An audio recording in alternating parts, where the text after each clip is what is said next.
睡不着？蓝忘机嗯了一声，轻到听不出语气。魏无羡问：还在想案情？蓝忘机看着他，没有回答。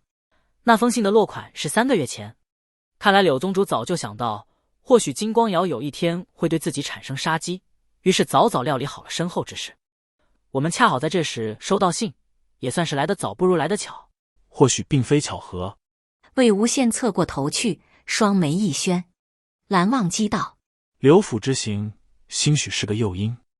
魏无羡略一沉吟，认同道：有道理。刘府这么多家丁，也不至于全是新来的。柳宗主这么多年，总得有1、2个心腹。我们刚将柳宗主死讯去了刘府，立马就收到了密信。或许正是柳宗主的心腹得知了消息，表面上不动声色，我们一走，他就放飞了林哥。我们跟刘府离得近，最先收到林哥来信，再过个几天，整个修仙界都该收到消息了。片刻后，蓝忘机又踟蹰着开口：他像是没组织好语言，吞吞吐吐了半天，终于艰难地继续道：你此番回来是？魏无羡率先道：先说好了，我真没多舍，我是被人献舍的。刚一回来，屁股还没坐热呢，就让人劈头盖脸一通臭骂，搞得好像我多稀罕回来似的。这破地方，要不是莫名其妙有人罩我，求我回来，我都不回来呢。如今回想起那日在金陵台遭人围攻，魏无羡倒并不在乎他们如何诽谤污蔑自己，他只是觉得滑稽至极。那群人竟以为这人世间还有什么值得他眷恋的东西，未免也太不识抬举了。说着说着，魏无羡语气就越发冲了，此刻却不经意瞅见蓝忘机脸色一暗，又听见他低声道了一句：我明白。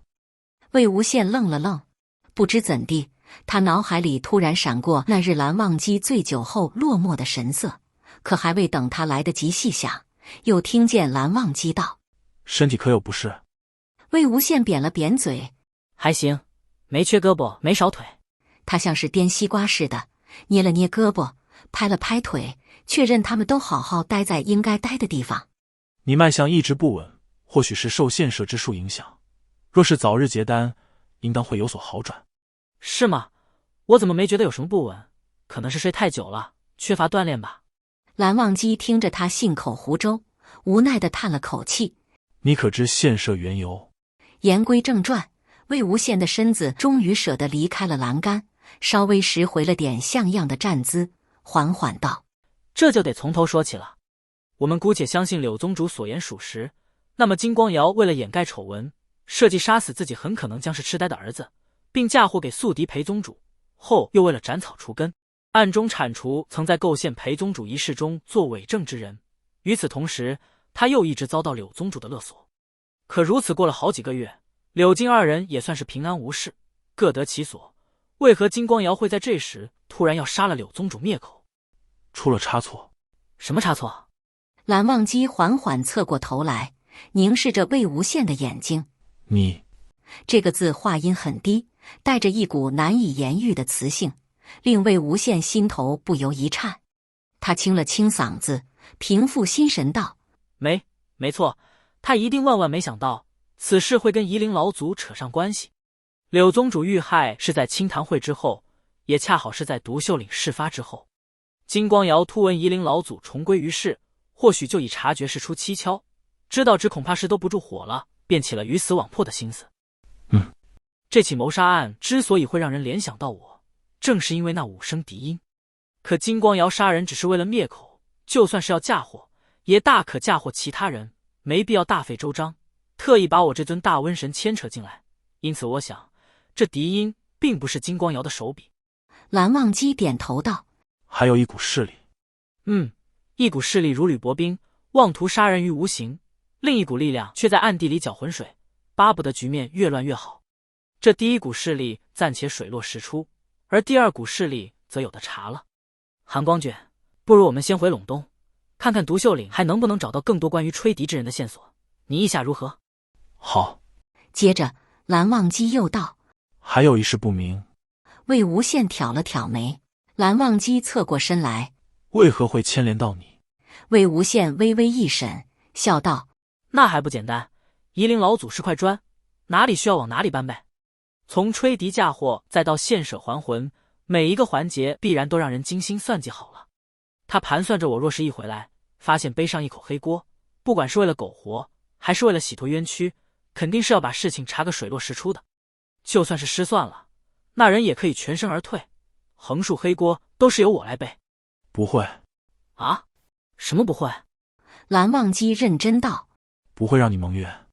魏无羡一愣，旋即笑出声来。蒙就蒙呗，黑锅千千万，少这一口不少，多这一口不多，谁在乎呢？反正我是不在乎的。洗脱冤屈，我还嫌脏了我的手呢。蓝忘机欲言又止，终于垂下头。又是一阵沉默。蓝忘机开口：你。魏无羡双目一亮，心提到了嗓子眼，扑通扑通跳了起来，满怀期待道：蓝忘机的嘴唇微动，只道：今夜好好休息，明日赶路。一颗心又扑通扑通地落回了魏无羡的肚子里。回房后，魏无羡还是难以入睡，在床上辗转反侧，冥思苦想。奇怪，蓝湛他究竟喜不喜欢我？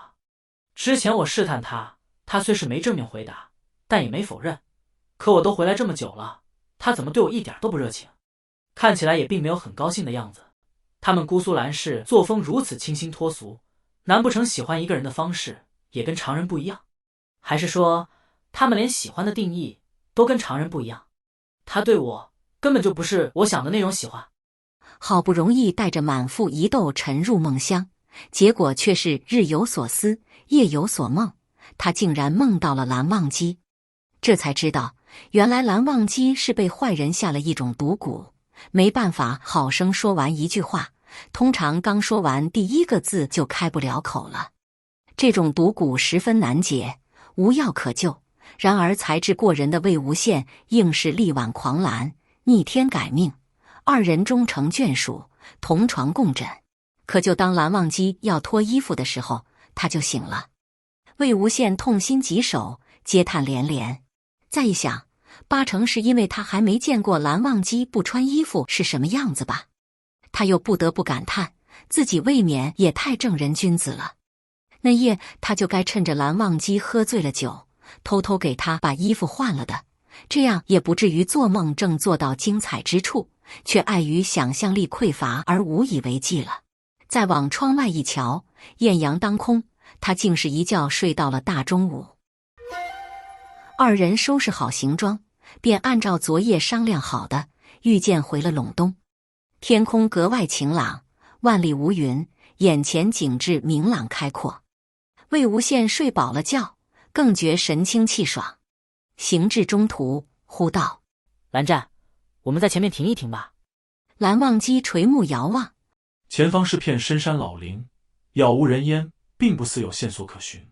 不过他还是道：好。片刻后又道：可是累了。魏无羡笑道：睡了个大半天，怎么可能还累啊？你也真是，早上都不把我叫起来的，害我错过了一次吃早点的机会。你饿了？说着，蓝忘机手往袖中探去，又道：我带了。魏无羡赶忙道：我就是随口一说，中午吃了那么多，都快堆到嗓子眼了，哪里还吃得下啊？蓝忘机默默将手里的东西收了回去。魏无羡冷不丁瞥见那褐色油纸，心觉眼熟，又道：哎，慢着慢着，这不是客栈门口那家早点铺的饼吗？蓝忘机的手顿在半空中，轻声道：魏无羡眼睛突地一亮，恍然大悟，惊喜交加。特意去给我买的？蓝忘机张了张嘴，未言。以往魏无羡吃早点时，也给蓝忘机捎带过一两次，可蓝忘机从来不吃，想来应当是没有吃早点的习惯。如此看来，这肯定是他特意去给自己买的了。只可惜他醒的时候都到中午了，一起床就直接去吃了午饭。要不是自己多嘴了这么一句，蓝忘机又什么都问着不说，恐怕他还没法知道这个大惊喜呢。魏无羡欢欢喜喜地将饼接了过来，也不顾自己刚刚才说过的堆到嗓子眼的话，一边大快朵颐，一边含含糊糊地评价：这饼虽是有些凉了，没有刚买的时候香脆，但味道还是很好的。闻言，蓝忘机道：“给我。”只见他将饼置于掌心，不一会儿便有热气升腾。魏无羡歪着脑袋打量着他，心中窃喜，他果然还是喜欢我的吧？不然为什么要特意去给我买早点？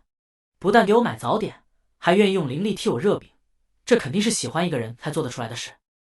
魏无羡越想越高兴，不自主地对着蓝忘机傻笑了起来。蓝忘机看了他一眼，匆匆转过头去。